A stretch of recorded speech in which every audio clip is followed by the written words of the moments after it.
For once, I wasn't the punchline. Jake thought it was funny to pour water into my backpack. That day, when he lifted it to do the deed, the ring reacted. His pants suddenly slid all the way down to his ankles in front of everyone. Jake's rocking SpongeBob underwear. His face turned crimson. He stumbled away while I just picked up my dry bag and walked off. One day, Jason, Tyler, and Jake decided they'd had enough.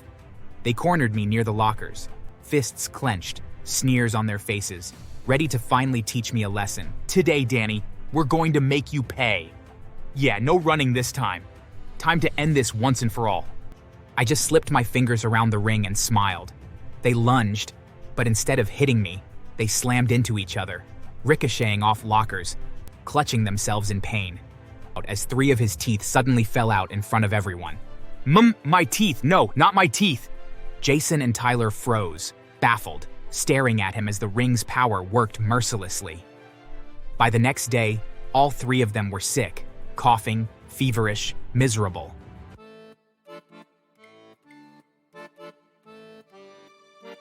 You know, I never thought I'd be the type of person to talk about revenge. I was always the quiet kid with glasses, the background guy, the one nobody remembered after class photos. But being invisible doesn't mean people leave you alone. Sometimes, it makes you the perfect target. My name's Daniel, and this is the story of how years of being bullied led to something so wild, so unbelievable, that even now when I look back, I laugh at how those bullies got exactly what they deserved. It started in middle school. Every single day was some new form of torture. I remember walking into school one morning, clutching my backpack tight to my chest. I was already late because my bike had been stolen the week before.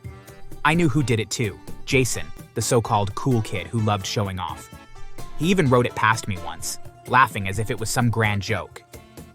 Hey, Danny boy, thanks for the free wheels. I'll try not to scratch it. His friends burst into laughter, and I just kept walking, my fists clenched, because what could I do? I had already reported it to the principal. Principal Harris, Jason stole my bike. I saw him ride it. Do you have proof, Daniel? Kids share bikes all the time. Don't make false accusations. I wanted to scream. Proof? What proof did I need when the guy literally rode my bike past me? But that was the way it always went. Moreover, Jason was the principal's son. What did I expect? A week later, I sat in the cafeteria, finally about to eat the peanut butter sandwich my mom had packed.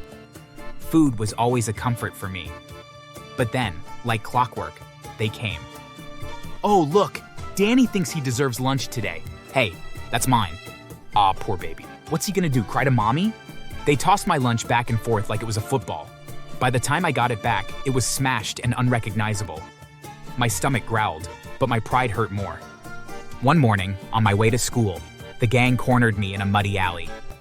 Tyler shoved me to the ground, my glasses sliding down my nose, and they rifled through my backpack. Let's see what Danny's hiding today. Books homework? Oh, more loser stuff. I struggled to sit up, my shoes caked in mud, but I couldn't reach them. Jason stood back with that smug grin, knowing his dad would shield him if I complained. I tried once more to report it. Sir, Jason and his friends, they robbed me again.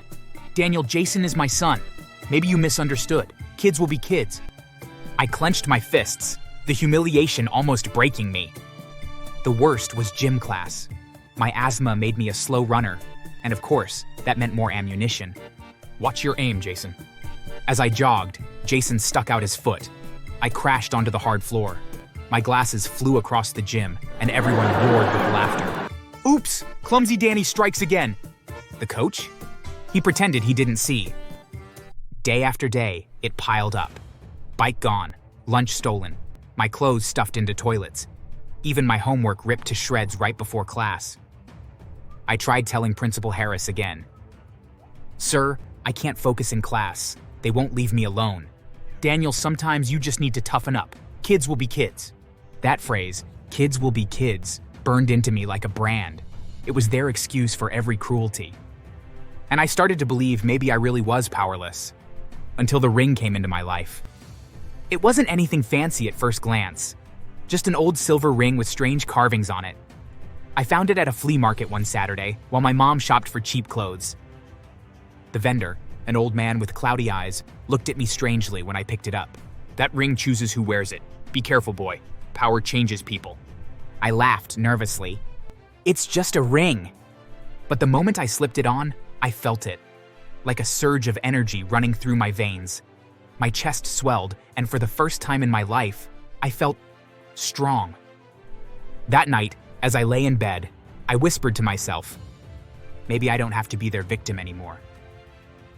The first time I used the ring, it was small. Tyler tried to knock my books out of my hands in the hallway. Before his hand even touched them, it was like an invisible force shoved him backward. He fell flat on his butt, the entire hallway erupting in laughter.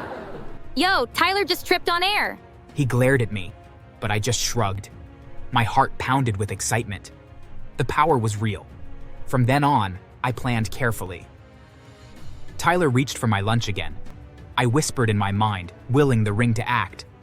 Suddenly, his own tray lifted and flipped over, dumping mashed potatoes and gravy all over his shirt. What the? Everyone laughed. Oops! Guess gravity hates you. The look on his face was priceless. Jason, the bike thief, strutted around during dodgeball, ready to throw at me. I willed the ball mid-air, and instead of hitting me, it ricocheted back and smacked him right in the face. Who the hell threw that? Watch your aim, Jason. The class burst into laughter. Jason's nose started bleeding. For once, I wasn't the punchline. Jake thought it was funny to pour water into my backpack. That day, when he lifted it to do the deed, the ring reacted. His pants suddenly slid all the way down to his ankles in front of everyone. Jake's rocking SpongeBob underwear. His face turned crimson. He stumbled away while I just picked up my dry bag and walked off. One day, Jason, Tyler, and Jake decided they'd had enough. They cornered me near the lockers, fists clenched, sneers on their faces, ready to finally teach me a lesson. Today, Danny, we're going to make you pay. Yeah, no running this time. Time to end this once and for all. I just slipped my fingers around the ring and smiled. They lunged, but instead of hitting me, they slammed into each other, ricocheting off lockers, clutching themselves in pain. Jake, who had started the fight, cried out as 3 of his teeth suddenly fell out in front of everyone. My teeth! No, not my teeth! Jason and Tyler froze, baffled, staring at him as the ring's power worked mercilessly. By the next day, all 3 of them were sick, coughing, feverish, miserable, while I walked the halls knowing they now feared me. From that moment onward, I was no longer the target. They had learned the hard way that messing with me was a mistake they would never forget. Day after day, I became their worst nightmare. Little accidents followed them everywhere. Trips, spills, exploding soda cans. Even when they tried to confront me, something always went wrong. Soon, they stopped messing with me. They started fearing me. I remember Jason whispering to Tyler in the hall, "Don't touch him, man. I swear he's cursed or something. Yeah, I don't want my teeth falling out next." And just like that, the kings of the school became clowns. Within months, they even transferred out. Gone. Just like that. My tormentors were erased from my life. And I thrived. I studied, got scholarships, and for the first time in forever, I felt free. But here's where the twist comes in. Years later, I no longer had the ring. I lost it during a move to college. At first, I panicked, but then I realized I didn't need it anymore. I was confident, strong, not because of magic, but because I had learned to stand tall. Still, the universe had one last joke for me. One afternoon, I was walking downtown when I saw him. Jason, the bike thief, the bully of bullies. He was older, but still had that swagger, until his eyes landed on me. Daniel, you... He froze, his face pale like he had seen a ghost. I smiled calmly. Jason, long time no see. He took a step back. Look, man, I don't want any trouble. I'm sorry, okay? Don't do anything weird to me. It hit me then. He still thought I had the power. He still feared me.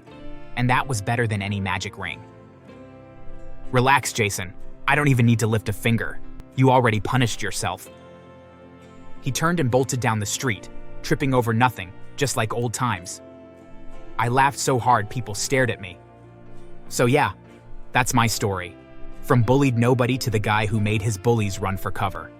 All thanks to a little ring and a lot of karma. And hey, if you enjoyed hearing how I turned the tables, don't forget to like this video and subscribe. Who knows? Maybe if you don't, I'll find another magic ring and come after you. Just kidding. Or am I?